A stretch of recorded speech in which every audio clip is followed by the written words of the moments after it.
just like a very sort of just an introduction, or as we recently had in Pune, a glimpse into the Glimpse of a Pureland glimpse. Buddhist philosophy. So I thought I would just touch a little bit upon the origins and history, and that's the sutras from where this whole practice and philosophy comes. And then most of you do know that the practice involves chanting the name of Amitabha Buddha. But very often, like other chanting practices, even like that of the Lotus Sutra, I do, it is misunderstood. That is to say, a bald description of the practice doesn't give you any real idea of whether this is profound or whether this is superficial, whether this is according to the Buddha's intent or whether it is just a sort of modulation and adjustment to suit uh, certain periods of time in history where it was accepted more easily and so on. So a lot of the source material for me is coming from this book called Buddhism of Wisdom and Faith. Now, this is a book which has been distributed by, the books which come free from Taiwan. I don't know if some of you may have seen those. I have all these. You may have some. So this is an organization called the Corporate Body of the Buddha Educational Foundation.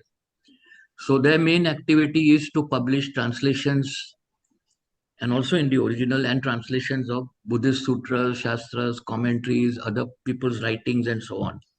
And they give it simply free of cost. All you need to do is to make a request to them. So I could send you a screenshot later if you want to write to them. But I don't know. In the early days, they used to just send it free. We just used to get it. Now, what is happening? At least once it happened, I know when Lokamitra in Pune ordered a whole lot of books. I think they ordered almost 300-400 books, meaning multiple copies for their sangha and so on. That time, our customs created a hassle and demanded some heavy customs duty, which is strange because even books which are paid for, I mean, which you buy abroad, they do not have customs duty. Now, I don't know with the recent government whether that custom duty has been now put on books also. So there was some time, but now that was 300-400 copies. I guess if we order 15 copies, we wouldn't have that problem when it's declared on the custom form that it's free. So in fact, I was going to suggest to Siddharth that for Fireflies he orders, I'll give him some 10-15 good titles and he could order say five copies of each, which will not be a problem. Even if you have to pay some custom duty, it will be much less than the cost of buying such books. So this is written, and it's about Pure Land Buddhism by a Pure Land Buddhist master from Vietnam. His name is Thich Thien Tam. Now, it is also produced by the Sutra Translation Committee of the United States and Canada, because Pure Land Buddhism has spread to Europe, UK, and the United States too, and Americas. So basically, uh, there are three, you can say, primary sutras from which you get Pure Land Buddhism. So one is the longer Sukhavati Sutra, full-length Sukhavati Sutra. Sukhavati means Pure Land. Then there is the shorter Sukhavati Sutra. And then there is the Contemplation of Infinite Light Amitabha, which is Amitayur Dhyana Sutra. Now, these are the three main sutras on which the whole practice and philosophy is based. Now, to understand this aspect of how the entire sort of Buddhist canon or the entire vast sort of ocean of Buddhist thought can be reduced, and you say, okay, I only do this sutra, I only do that sutra. So that is something when Pure Land Buddhism became very popular in Japan in the 12th to 14th centuries. Now, because it is so popular and it has now spread to the West from that Japanese origin, many other Pure Land schools have sort of been in the shadow, so to say, except that historically scholars know about them, there are sutras and so on. So, in fact, there are two terminologies. So when we talk about Pureland Buddhism, it refers to this whole aspect of the fact that in Buddhist cosmology, there are various continents. So we are supposed to be in Jambudvipa, which is the southern continent. In the middle, of course, of these four continents, north, south, east, west, is Mount Meru, which some say is Mount Kailash, the center of the universe, according to that cosmology. And Amitabha's Pure Land is in the west. Akshobhya's Pure Land is in the east, and so on in different directions. And of course, we are looking at three-dimensional universe. Uh, there are Buddha lands. The most popular, which became so, and so Pure Land Buddhism refers to this aspect of a Buddha who takes a vow to save sentient beings by purifying his land, his Buddha Kshetra, and then seeing to it that people are reborn there. I mean, sentient beings are reborn in that land and assist them in different ways towards enlightenment. Now, this is then generally when we talk about Pure Land Buddhism. And in fact, when you talk about this aspect, which started in the 12th to 14th century and now has spread to the West, it usually refers specifically, they said, the Japanese Pure Land philosophical school. So it's become that spatial. So basically, historically, it developed in Kashmir and Central Asia, and this was in that Kushan area. As early as the first century Common Era, 147 Common Era. And that was when there was a Buddhist monk from Kushan called Lokashema who began translating the first Buddhist sutras, including these three sutras of the Pure Land. So later on in the 3rd century, in the 4th century, there were scholars like Nagarjuna and Vasubandhu. Now we know Nagarjuna as the one, the master of the middle way school, Madhyamika, emptiness, all that we have studied. And Vasubandhu for his Abhidharma Kosha, Abhidharma commentaries and so on, and critique of that also. But they were also very much into the understanding and explanation of Pure Land Sutras. This is 3rd, 4th century. We have not yet come to Japan and what happens there. But basically, in this Infinite Life Sutra, the story is that Gautama Buddha begins by describing to his attendant Ananda a past life of the Buddha Amitabha. He states that in a past life, Amitabha was once a king who renounced his kingdom and became a monastic bodhisattva named Dharmakara, which means Dharma storehouse. We would say Dharmakaya, I guess. Now, as you can see, this is a common thing. Kings and princes who renounce. Shantideva was a prince who renounced. Gautama himself a prince. So Mahavir. So this is the whole period in which, the whole idea of renunciation was there. Of course, it's the first step in Buddhism. Under the guidance of the Buddha Lokeshwaraja, which is world sovereign king, innumerable Buddha lands throughout the 10 directions were revealed to him, revealed to Dharmakara. After meditating for 5 eons as a bodhisattva, he then made a great series of vows to save all sentient beings, and through his great merit, created the realm of Sukhavati, which is ultimate bliss. This land of Sukhavati would later come to be known as the Pure Land in Chinese translation. Now, we already have come to some aspects of the characteristics of Buddhism in the 13th, 12th, 13th, 14th century in Japan. Now, a couple of points to be noted.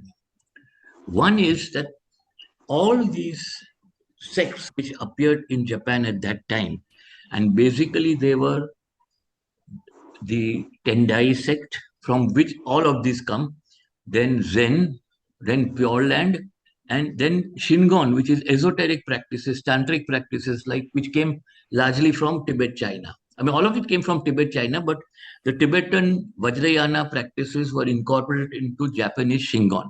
So visualization, deities, deity yoga, all that is there in Shingon. Then Pureland, then Zen.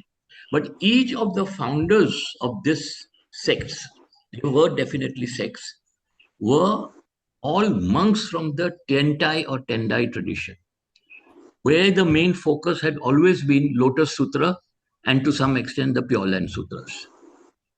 Now, the common understanding which all of them had got through Tiantai and naturally, and also through many of the prophecies of the Buddha in various sutras, they were convinced that, and probably in terms of the chronology and the centuries, their conclusion is correct, that what the Buddha has described as the dharma ending age, or the day of the latter law, or the day of the counterfeit law, had now begun. Now, the point is, the Buddha had made a prophecy, it's there in the sutras. Now, you may say it's maybe mainly in the Mahayana sutras and so on, that there was a period of there were 500-year periods after each Buddha's teaching and passing away. Each Buddha's, meaning multiple Buddhas in aeons before also, not just his own Shakyamuni Buddha. And those 500 year periods were divided broadly into three parts. The first two 500 years, so you can say 1,000 years. The next two 500 years, so that's another 1,000 years. And the last 500-year period, which extended from 500 years to 10,000 years and beyond. Now, the characteristics of these three periods was that in the original period, which they called the original day of the law, or the day of the true law, or the age, Dharma age, or the golden age, whatever, all the Dharma teachings are preserved. If they were oral, then they're also written down later. They're all preserved. There are genuine Dharma teachers, and most of important, there are teachers who have direct lineage connection with the Buddha himself, with the Buddha whose age we are talking about, in our case, Shakyamuni. So, of course, not the original person, and I mean, of course, 500 years later, Shariputra, Ananda were not living, but people who had come down very close to that lineage, very close to the Buddha. Then the second 1,000 years was was the time of the middle day, where the Dharma has begun to slowly degenerate. And they say that in this period, you may have the authentic teachings in terms of books and writings, or some teachers who can teach, but very few teachers who can expound this or lead you to enlightenment. And the final age, and of course, these yugas are there even in Hindu philosophy, no? I mean, we now know, we talk about this as Kali Yuga. And Kali Yuga is marked at the coming of Krishna for the Mahabharata war, that he actually, the rationale given by him is that I have come to inaugurate the Kali Yuga. With this war, Kali Yuga begins for this earth, for this part of the universe. So then, in that last phase, they say the teachings are all lost, they are distorted, there are no teachers, but few teachers that there are. The worst is that there are false monks, fake teachers, people who pass off teachings as Buddhism, which is not Buddhism, which is not Buddha Dharma, for they wouldn't use the word Buddhism, not truly the teachings of the Buddha, and so on. And in 12th century Japan, most of these great masters who founded these sects were absolutely convinced. And you can see the timing, no? If you take approximately Buddha as 500 BC, take it as 500 BC, then what would 2000 years after that be? 1500. So from them, 13th century was more or less coming to that end of the second 1,000-year period, that we are entering the Dharma ending age. And therefore, they were convinced that all those teachings which were earlier for practice, like, for instance, the Tiantai itself, the Tendai sect, they had a meditation on a concept which they call 3,000 worlds in one instant of consciousness. Ichinen Sanzen. Sanzen means 3,000. Ichinen means a moment of. One second, sorry.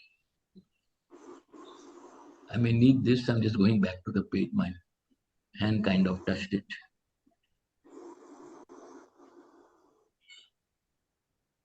Yeah. So 3,000 worlds. Now, in worlds, they mean like realms, 6 realms, then the 4 realms, human realms, and so on and so forth. So, how they arrived at the figure 3,000 is little complicated, not entirely relevant just now.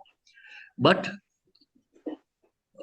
they felt that these meditation techniques are far too heavy, far too intense for people in this age where the Dharma teachings are not easily available. And so, what was required was a simple practice. And they quoted a lot of stuff from the Buddha to say that what is required is just the remembrance of the Buddha's name. So, this was one particular characteristic. And these sects had then sort of, now looking back, were concentrated around the Kamakura region of Japan. And they were referred to as the New Kamakura Buddhism. So Nichiren's Lotus, Zen, Honen's Pureland sect, Zen, which, well, there were different teachers. Again, there was mainly Rinzai Zen and Soto Zen. And of course, the entire Tendai tradition. And then the Shingon had their own people. Now, Aspi, where does Dogen fit into this? who? Dogen, D-O-G, and he's also Dogen Japanese. is Zen. No, he's Zen. Absolutely. Okay. He's a Zen master. He was one of the greatest Zen masters. Yeah, you could even call him as one of the founders of the Zen sect. But the Zen actually had, patriarchs. So they take their lineage back to Bodhidharma, and Bodhidharma is supposed to be the 23rd, patriarch or something like that, a little bit like the Jains who say that Mahavir wasn't the first Tirthankar, he was the 32nd or something like that. With the previous ones are also there. So, so the second characteristics of trying to arrive at a simple practice in this latter day of the law was to base your practice on one sutra. And most of them, so that one sutra, now all sutras in Buddhism are supposed to be expounded by Shakyamuni. Whether in the Pali tradition you have it straight from the oral tradition and then written down in Pali, or you have some sutras written in the 2nd century AD where, enlightened masters get visions of the Buddha, or they write and then it is acknowledged as the word of the Buddha and so on, because in spirit and letter it is what the Buddha taught. All sutras are supposed to have come from this one only, Shakyamuni Buddha. But each sutra describes the situation and the condition and context in which it was preached. And so very often the image or the identity of the Buddha who taught that, who figures in that sutra, in that situation where he's teaching on vulture speak, and this is what he taught, as being the Buddha of that sutra. So, of course, as far as the Lotus Sutra is concerned, Shakyamuni preached the Lotus Sutra. But Shakyamuni figures in the Lotus Sutra. He's there, sitting there, talking, and the whole scene is described to us. Then he becomes the Buddha of the Lotus Sutra. And this makes a little bit of sense because the Buddha did teach different things depending on the capacity, time, and so on, situation, country. The whole idea of skillful means that we have seen. So you could say Buddha of the Lotus Sutra means the Buddha, same Buddha, Shakyamuni, but in his form teaching the Lotus Sutra. So in the Sukhavati Sutra, the main key figure who figures is Amitabha. And so on. Now in the Zen Sutras, there is a Buddha called Vairochana. Now all these are things taught by Shakyamuni. So when very often the practice involved expressing devotion to the Buddha of that sutra. And very often it was reduced to simply the devotion to that Buddha, and or just devotion or bowing down to or venerating that sutra, the title of that sutra. So in the case of the Lotus Sutra, Nam-myoho Renge-kyo. Why? Because Myoho Renge-kyo is the title of the sutra. So you bow and devote yourself to that. So you're not really praying to the book, which is the Lotus Sutra. you are basically saying, I bow to the Buddha of the Lotus Sutra. In the case of Pureland, Amitabha is the Buddha. You don't even talk about Sukhavati, Pure. You just contemplate that Pure Land, and then you say Namo Amitabha. Your single-minded devotion to that Buddha of the Pure Land Sutra. So this was the second characteristic of this whole set of teachings during the 12th to 14th century in Japan. Also, again, sort of looking at the capacity and the proclivities of the audience, they often said that, you see, the Tentai sect and all this study of the Lotus Sutra and all the 3,000 worlds and this and that is meant mainly for scholars and intellectuals and people with a high educational sort of and sort of brainy guys, the nerds. Then they said that Zen, because of its very simplicity, does not even some sort of devotion involve. You just sit and do nothing. Just sit and do nothing. Or in the other case, you're given a koan, a riddle, which has no clear answer. And so the idea is simply to stop your conceptual mind, to drop your concept. So this very simple sort of practice of just sitting, clearing your mind, no thought, appealed to the samurai, because their whole lifestyle was supposed to be very sort of, austere, disciplined, military, building the body and mind and spirit. So that appealed to and of course, then the Shingon and so on, pure Shingon appealed to people again who were sort of more, who could practice that, because it involved all these practices. Today we call it preparatory practices, non-draw and this and that. You can't just start with tantric practices without a teacher. And the only practice which they said was common for everybody, whether you're a king or whether you're an emperor or whether you're a sweeper in the streets, is Pure Land Buddhism. Because all it required was to say Namo Amitabha. So Nembutsu was the name of the Nembutsu, name of the Buddha. Nembutsu practice. This is how it began. And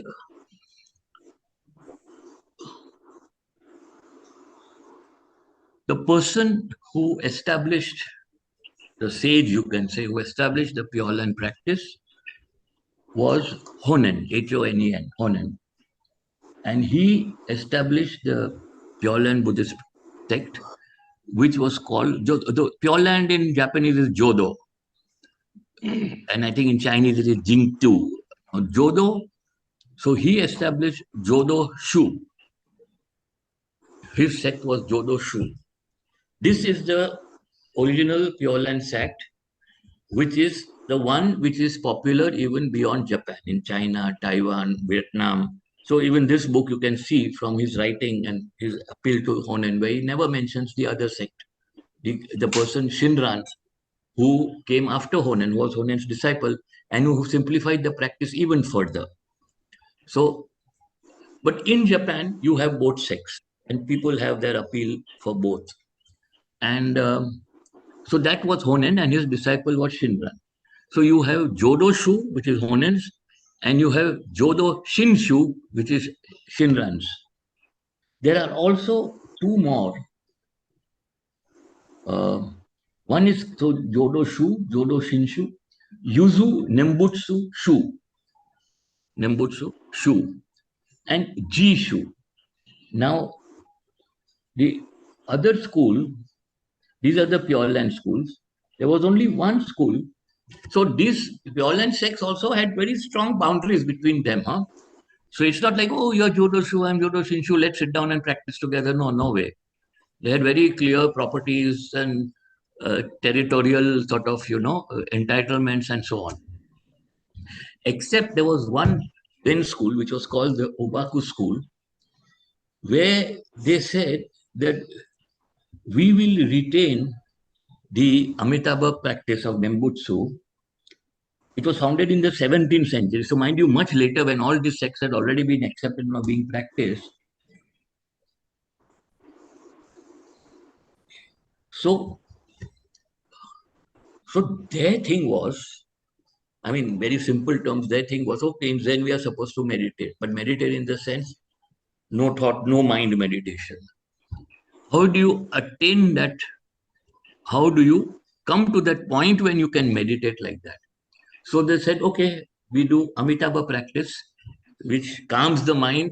So it was more like a, you could say, preparatory practice. So you do Namo Amitabha, Namo Amitabha, Namo Amitabha, till your mind settles down and slowly you move to the actual Zen.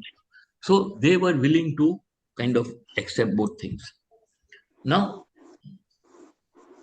the aspect of Honen's Buddhism was okay. Now, the third sort of, we said one is the fact that this was the latter day of the law or the Dharma ending age. The second was that you had to depend, most of them depended on one sutra or one set of sutras. And no, it just slipped. And the third aspect was this sort of debate about wisdom, faith, and meditation and practice, namely self power or the other power.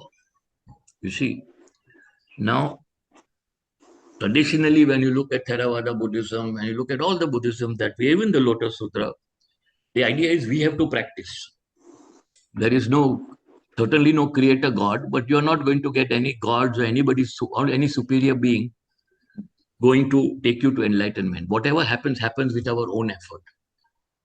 At the most, we can say, okay, the Buddha gives blessings to this practice or gives you some blessings, or you have some merit or you have some virtue. We'll see in a minute the difference between merit and virtue. So, this is the debate that was going on. Now, let me read from this book a very clear statement. Just 2 pages he has on a note on Pureland, although the whole book is about Pureland. And this is what this Vietnamese monk says. In practice, the most common technique of the Pureland school is the recitation of Amitabha Buddha's name that we have just seen.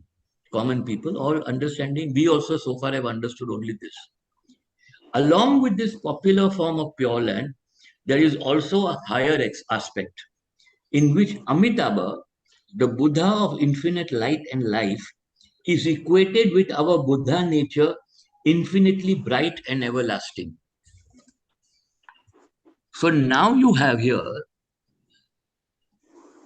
Amitabha Buddha, who is supposed to be the other power, actually identified with your own Buddha nature, which is within you. So, in a sense, you are saying that even the other power is within you. Now, this is a little more profound and difficult to grasp when you just read this one sentence. But basically, it is not simply like a deity that Amitabha Buddha is some sort of a person out there, some sort of, because don't forget, the whole philosophy is all dharmas are marked by emptiness and there is no me and other, there is no self, it's absolutely non-dual. To think of Amitabha as a other power verges on some sort of dual conception. So for common people, it may become a duality where you are asking for Amitabha's blessing, you're asking for him to give you salvation, to take you, you are praying for his grace, and so on. In fact, there were some scholarly comparisons of Protestant Christianity and Pure Land Buddhism, because the whole concept of grace was there and the power. And so there is a creator God, there is sin, and there is salvation. And here it seems to be the same. There is no creator God, there is Amitabha. There is all your negative karma, and there is salvation through Amitabha. But of course, later on, the Buddhists and the Christians both rejected this as a sort of artificial, drawn out, sort of, dragged out comparison. So, if you are looking at non duality, if you say that all Buddhists understand, Pure Land cannot stand outside this. Pure Land accepts Sakyamuni as the Buddha. Pure Land cannot say, no, we believe in duality, ultimate reality is not empty, nothing like that. They also talk about emptiness of self, emptiness of other phenomena. They are very much part of Mahayana. Now, how do you explain other power in terms of non-duality? The very word other and self implies some duality. So then the explanation given in by Honen is, look, as long as we are in this conventional reality, there is a self, there is a conventional self. And as long as we are in this conventional reality and we are not fully enlightened, even if we have had an awakening, now there is a difference between awakening and enlightenment. We'll come to that.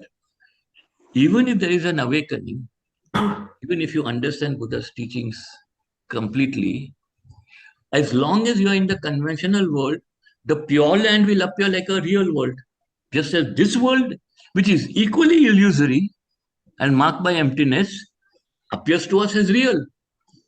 So you are living in an illusory world, chanting about a illusory pure land. And what is the duality? Where does the duality of self and other power? Your other power is your own Buddha nature, which is the potential within you, but it appears other because we have not realized it. So we project that Buddha nature onto the image, the idea, the concept of a Amitabha Buddha who is outside of us. Now, this is what was diluted by Shinran. This was diluted by Shinran in his Jodo Shinshu to say none of this is necessary. Just ask for Amitabha's grace. Just chanting once is enough. Whereas Honen says, no, there has to be wisdom and compassion. You have to develop bodhicitta. Everything that we have seen in Shantideva as part of Mahayana, general Mahayana, everything we have seen in the Lotus Sutra as part of a practice of single chanting, he says the only thing here is Amitabha. You're chanting a different chant. You're chanting to a different Buddha. But that also is the Buddha nature within you which you are actualizing. You're bringing forth your Buddha nature by chanting this. So then he goes into, and then he says, okay, now, let me just see. Now, so we've done better day of the law. Okay, so just got a little bit of quotation from, so in the longer Amitabha Sutra, Buddha Shakyamuni, see, Amitabha Sutra is also taught by Shakyamuni. So Shakyamuni says, in the days to come, the parts of the sutras will come to extinction. I, with compassion and mercy, will purposely make this sutra survive for 100 years. Anybody who encounters this sutra will, according to his wish, surely attain enlightenment. Then in the Great Heap Sutra, now I don't know what is the Indian name. Great, I think Autam Saka. No, that is the Garland. Anyway, Buddha Rashi, Maharashi. Rashi is heap. Yeah. So Buddha Shakyamuni predicted in the Dharma ending age, among the multitude of practitioners, very few will attain the way. The most they can expect is to rely on the Pure Land method to escape birth and death. Then Zen master Tenju also admonished, in the Dharma ending age, all sutras will disappear and only the words Amitabha Buddha will remain to bring liberation to sentient beings.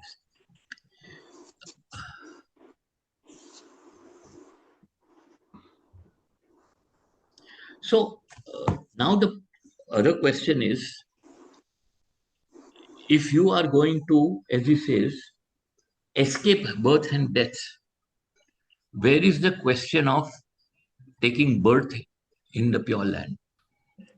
And so one criticism was, aren't you now, reifying these concepts and saying, when you say I will take birth in the Pure Land, next life, because I'm chanting this now, isn't it simply something like grasping there and escaping from here? Aren't you trying to escape the suffering? You're not living here as you are in this world of suffering, but you're grasping something outside while you are leaving this here. And then, of course, the Pure Land counters by saying, well, if we were to accept that argument, aren't you doing the opposite? You're grasping what is here and leaving what is there being really the land where you can get enlightened. And you are just grasping this because you are grasping samsara. Then the other problem was, I'm jumping a little bit because I said this is just a rough introduction. The other problem is, What about ethics and morality? Now, it's very clear when you look at Honen's writings and when you look at this sort of book, which is a condensation of all the teachings of Pure Land, that this is very important. You're supposed to live a life of moral rectitude. You're not supposed to just say, okay, I can do anything I want. All I have to do is Namo Amitabha and all my karma is taken away. They say, no, no, you have all the Shila, Samadhi, Prajna, all that is important. That's why it's called the book Buddhism of Wisdom and Faith. So Shinran's approach, the approach of his disciple later when he broke away and after Honen he started this Shinran Jodo Shinshu, was all you need is faith, not wisdom. I mean, wisdom is important, but in this latter day of the law, you will never get that wisdom. You never understand that wisdom. Forget about duality, non-duality. Don't try to get into those intellectual concepts. Faith is paramount. But then the question again came up that if faith is paramount, just your faith in Amitabha Buddha means you can just abandon everything and do whatever you like. In this reality, in this conventional reality, it's like people who might say that, well, since everything is marked by emptiness, what does it matter if I rob you, steal you, rape you, whatever, destroy you, kill you? After all, neither I exist nor you exist.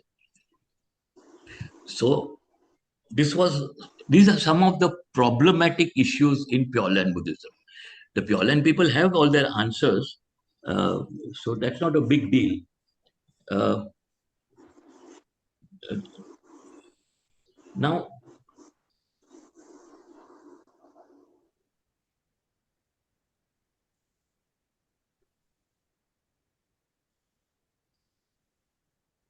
so in terms of this question of oh, this is not so skillful means we have done. Okay, now a very important thing in Honen's Pure Land, that is Jodo Shu, is the whole issue of birth and death and recitation according to the Buddha's intentions.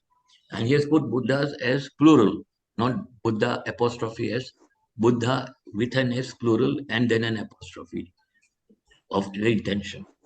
What are the Buddha's intentions? So he gives some examples. This is very sort of illuminating because, for instance, those who visiting Buddhist temples and just join in the recitation without any specific goal.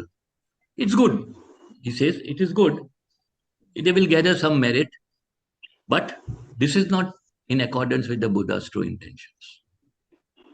Those who chant, who do the Buddha recitation, this Nembutsu, to escape from danger and calamities and are praying for health, happiness, etc., such goals, although worthy, are not consonant with the Buddha's true intention. So everything that sometimes present day Pure Land Buddhists distort by saying, oh, you chant this and you'll get everything. Like even the Lotus Sutra guys say, no, Sokagakaya, chant and you'll get whatever you want. That is not, you may do that. You may even get what you are praying for, but that is not chanting according to the Buddha's intentions. Then he says some people who want to avoid adversity in their present and future lives, very worthy, but not part of the Buddha's intention. Then those who hope through the merits and virtue, they will be reborn in the celestial realms. They will be reborn very rich, like gods or kings or princesses. Such a goal, though worthy, is not consonant with the Buddha's true intention. Those who recite the Buddha's name in the praying that in their next life they will be reborn as a male, leave home to be a high-ranking monk. Even those who pray to Amitabha Buddha to say, maybe in my next life I can be born and be able to live the life of a monk, renounce this world and be a great student and teacher, still such a goal is lacking in wisdom and faith. What then is the true intention of the Buddha? For this reason, now I'm cutting it short. Conclusion is the real intention of Shakyamuni Buddha is that through the Pure Land method, sentient beings may realize in an early escape from the sufferings of birth and death. So this is the true intent. So it's not the what you are doing as a practice, but with what intention you are doing that practice. Because all the practices have been given, all are skillful means given by the Buddha.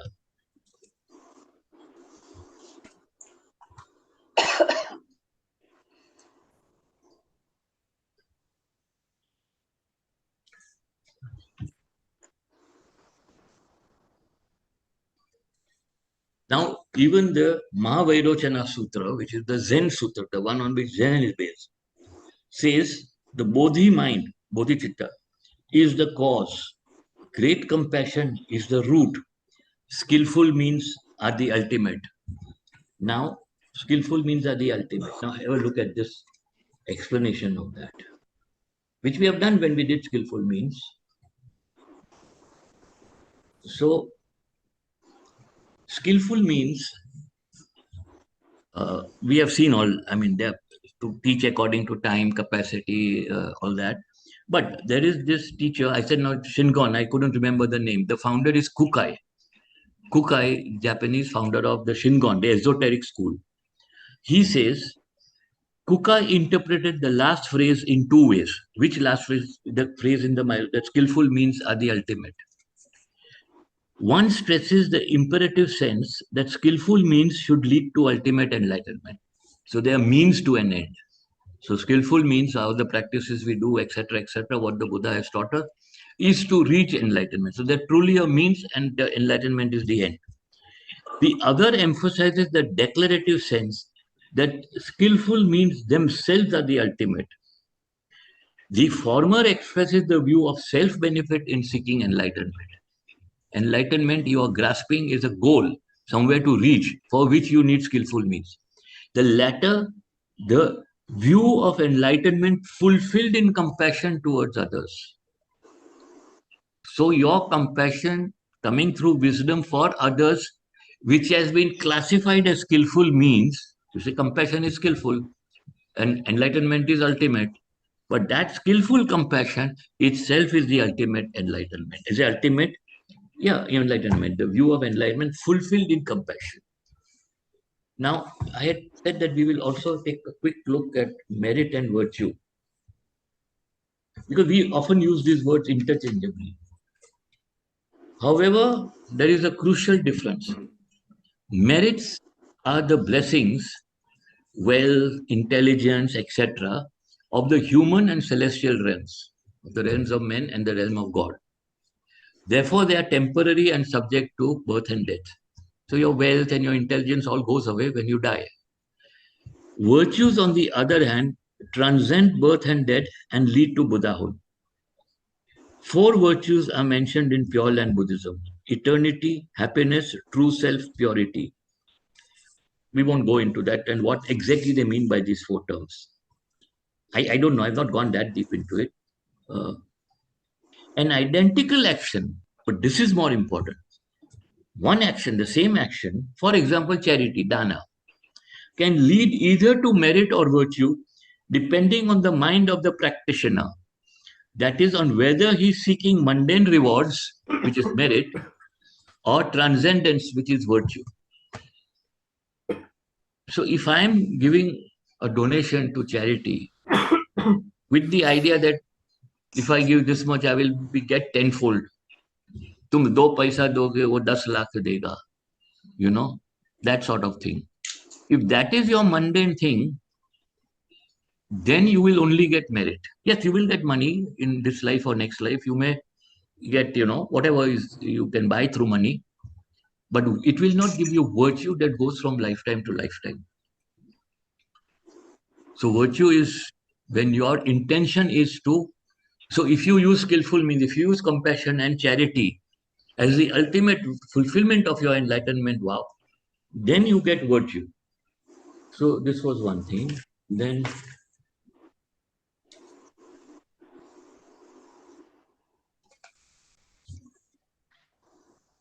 the practitioner, having clearly understood that, one second, let me ask, this is now, you see, a section called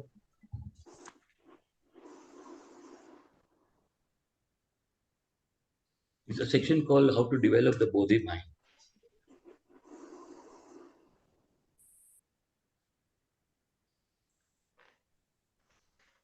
Yeah.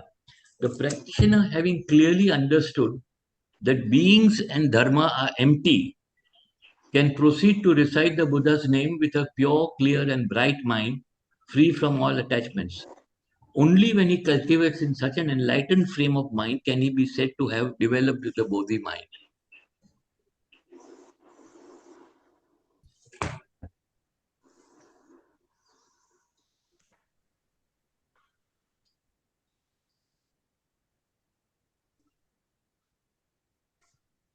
And here he says in a Zen master again that there are 10 factors, 10 causes and conditions for developing the Bodhi mind. These are our debt to the Buddhas, our parents, teachers, benefactors, and other sentient beings. Concern about the sufferings of birth and death, respect for our self nature, repentance and elimination of evil karma, upholding the correct dharma, and seeking rebirth in the pure land. Amitabha Sutra says, you cannot hope to be reborn in the pure land with little merit and virtue and few causes and conditions or good roots. Now, this is the original pure land. And what Shinran did, what he said, no, no, no.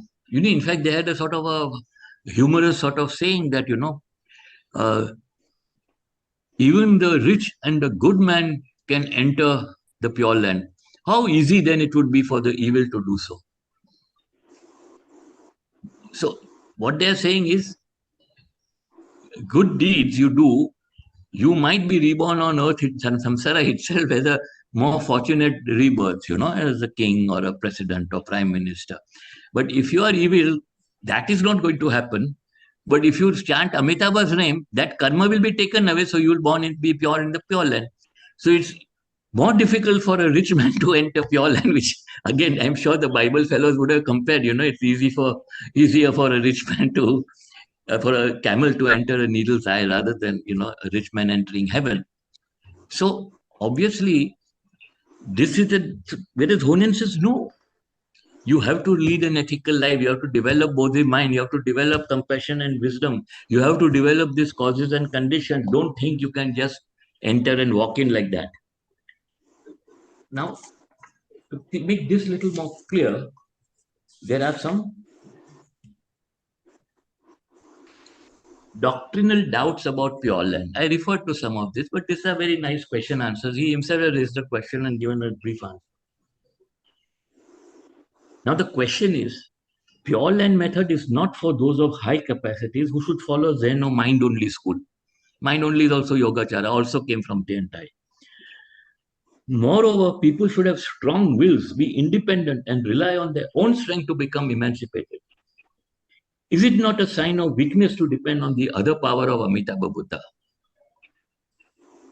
So, first he says, I will refer first to the capacities of sentient beings and then to the issue of self power versus other power. Now, capacities of sentient beings, again, he talks about, how in the latter day of the law and so on and so forth, you will not easily be this thing. Now,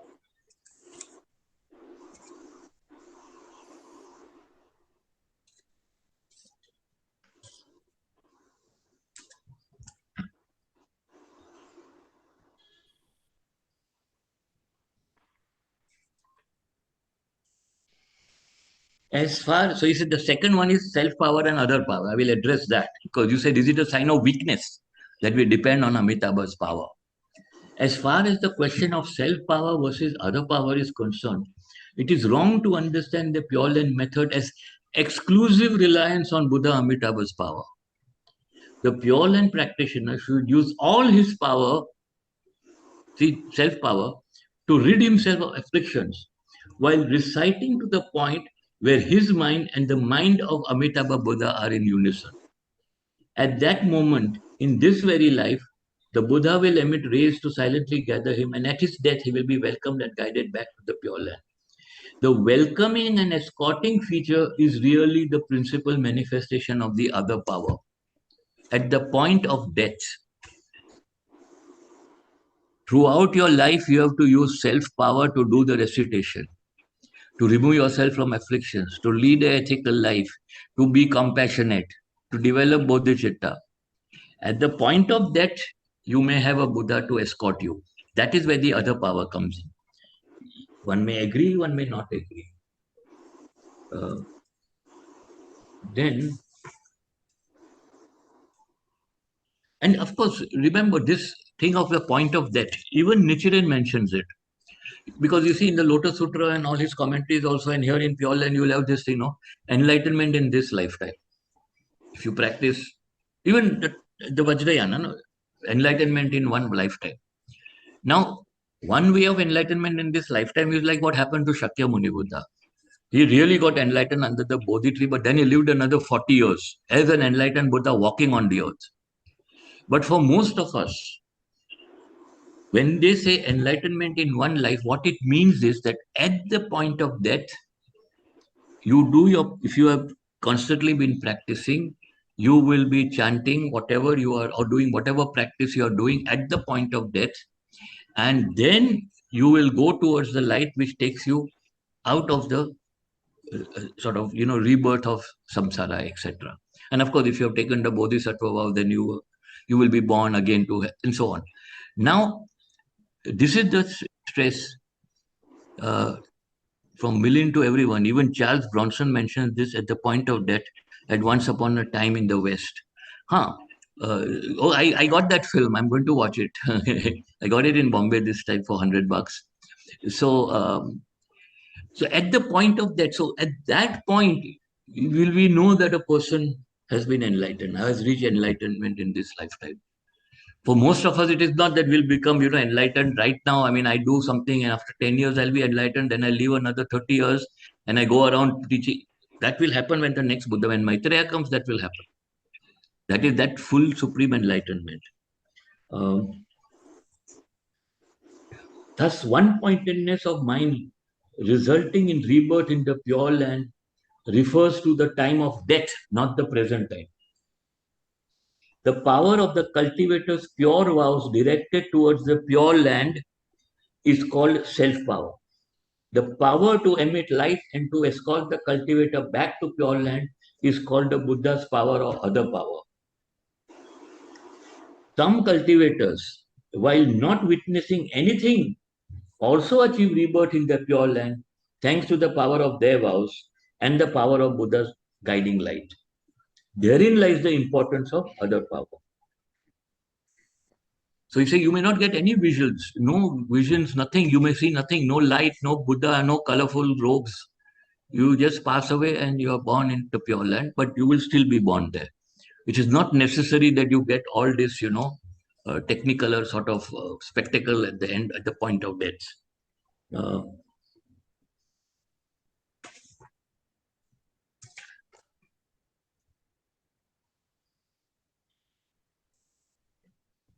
So here, of course, there's another question. These are all the doubts about Pure Land. The nature of all dharmas is emptiness. From time immemorial, non-arising equals serene and still. If there is arising, there is extinction. Where there is birth, there is death. Thus, is it not contrary to the dharma to leave the Saha world, this world of suffering, and seek rebirth in the Pure Land? So,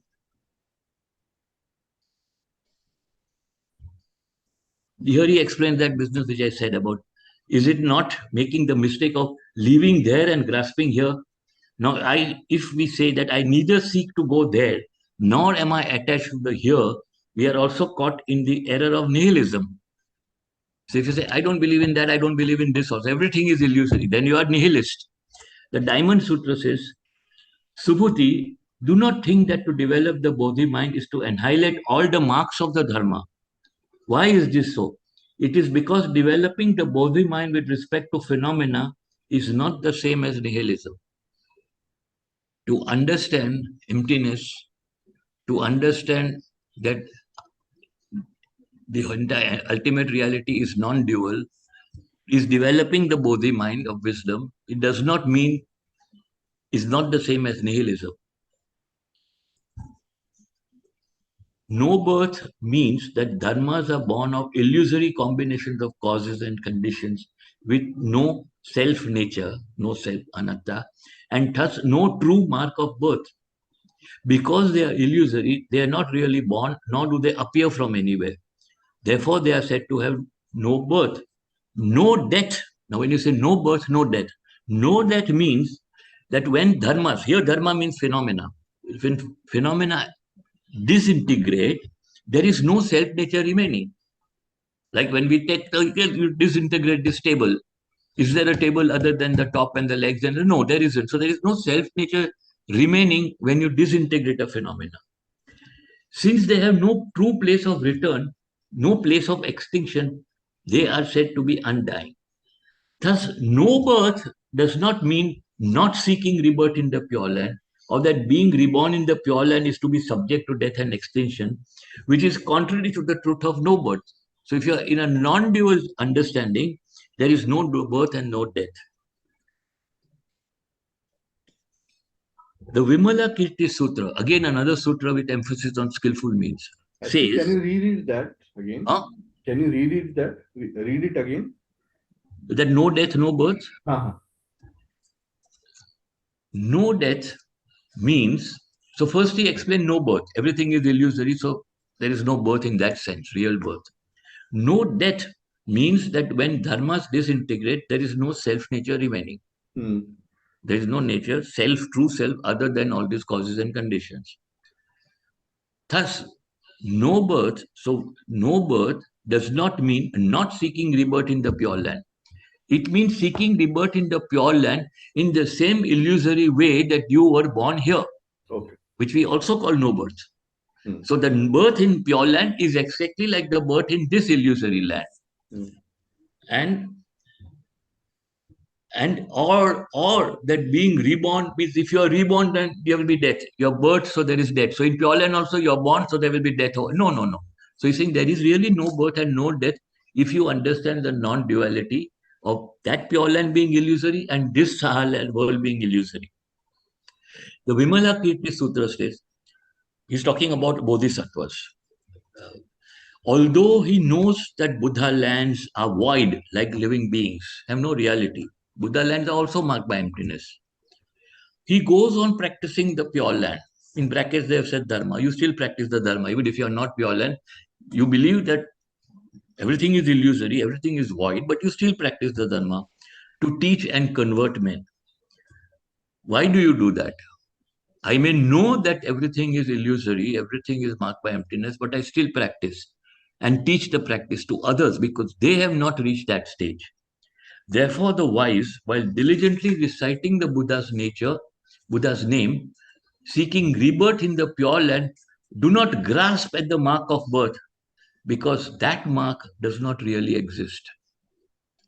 Although they are clearly aware that dharmas from time immemorial are ever pure, empty, and still, they do not hesitate to seek rebirth in the Pure Land.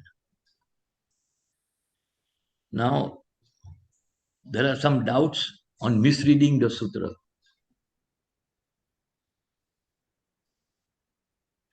So, the Diamond Sutra says, all mundane, that is conditioned phenomena, are like dreams, illusions, shadows, and bubbles. Now, what is the question? What is the doubt? Therefore, the person who misinterprets says, the Saha world, this world being illusory, so is the land of ultimate bliss. Why not directly enter into the true original mind instead of seeking rebirth in an illusory world?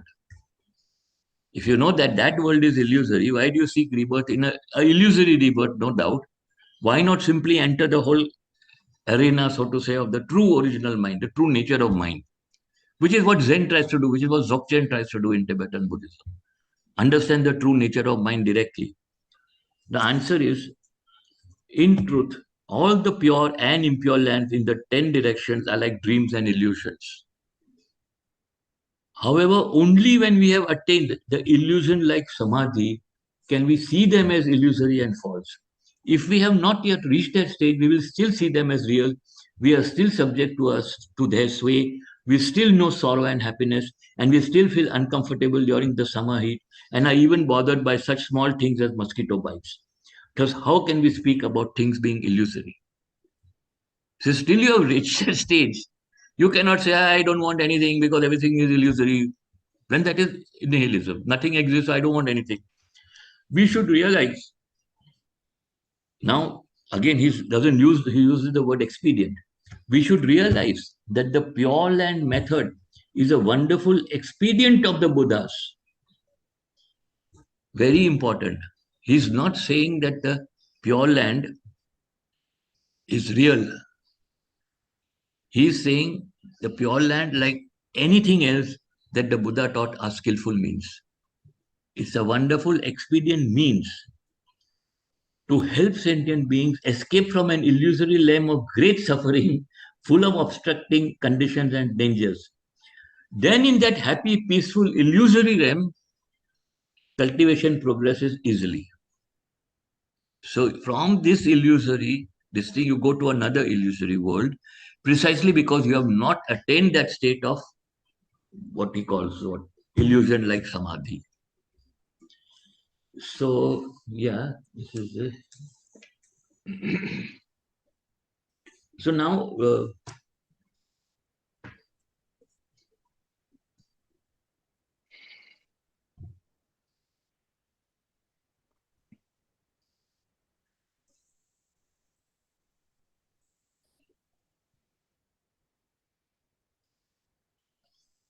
the Platform Sutra. Now, this is a Zen Sutra written by one of the the six patriarchs. Recitation with no thought of recitation is true. Recitation with no thought of recitation is true. Recitation while grasping at the thought of recitation is wrong. Thus, is not Buddha recitation deviant and false? You're not reciting, you're reciting with Amitabha Buddha, something that you are grasping at. The answer is the meaning of no birth has been discussed earlier, but I will give a direct explanation here. No thought of recitation does not mean no Buddha or Sutra recitation, but rather habitual recitation of the Buddha's name and the sutras with a completely empty mind, neither seeing the grasping at the thought that we are the ones doing the reciting. So, without the thought of recitation means real reciting with the idea that I am not reciting. There is no self that is reciting. Not that you don't recite or you don't do sutra recitation. This is called no thought of recitation. On the other hand, though we may sit still and at peace, our minds completely empty, if we are still aware that we are sitting in meditation, this is still grasping at the thought of recitation. So you're constantly trying to go from a position you recite to empty your mind of all thoughts, and especially the thought that I am the self who is doing the reciting, and I am the self who will be born in the Pure Land. If we think, now he clarifies even further, if we think that no thought of recitation is not to recite the Buddha's name or the sutras, not to lecture on the Dharma, and not to reflect or meditate, then we have turned into wood and stone. It makes sense. No Buddha recitation, no Sutra recitation, don't think, don't teach the Dharma, don't think about Dharma, don't reflect on your situation. Then that's what a piece of wood or stone does. I mean, it doesn't do. While avoiding the error of grasping at forms, we have fallen into the error of grasping at emptiness, thus going against the very meaning of the Platform Sutra. So, the Platform Sutra says something like this: he who is above, in inverted commas, affirmative and negative in inverted commas, he who is above affirmative and negative rides permanently in the white bullock cart, the vehicle of the Buddha.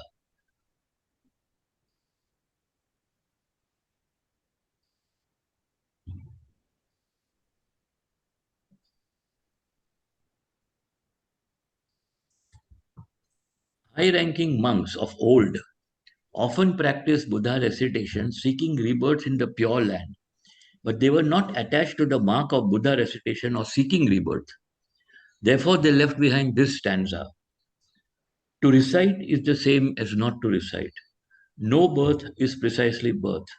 Not bothering to move even half a step, the body has reached the city of great enlightenment. So basically, is no grasping, and especially no grasping at self and no grasping at enlightenment. then use all the skillful means. I mean, it boils down to that, I guess. And merit and virtue. Now, one last bit is about this business of karma. What does Pureland say?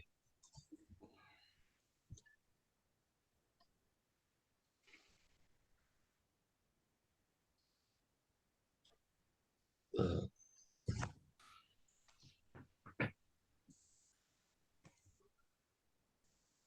this is from the Questions of King Milinda. There's a sutra called the Questions of King Milinda, and it contains the following parable.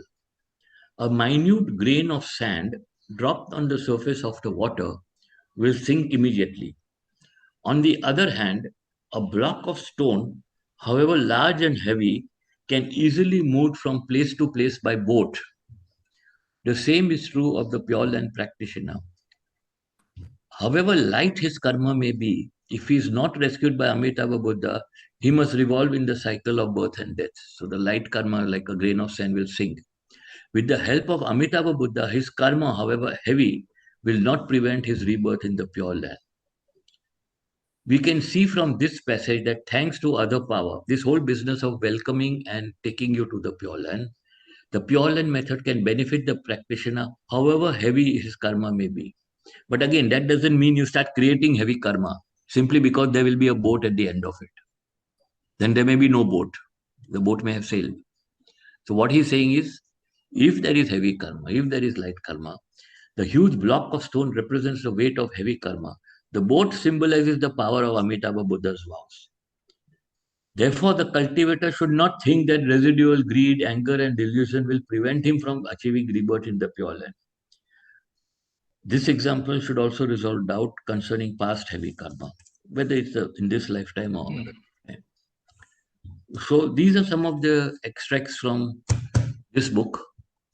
And then there were some nice articles. In fact, there is a one second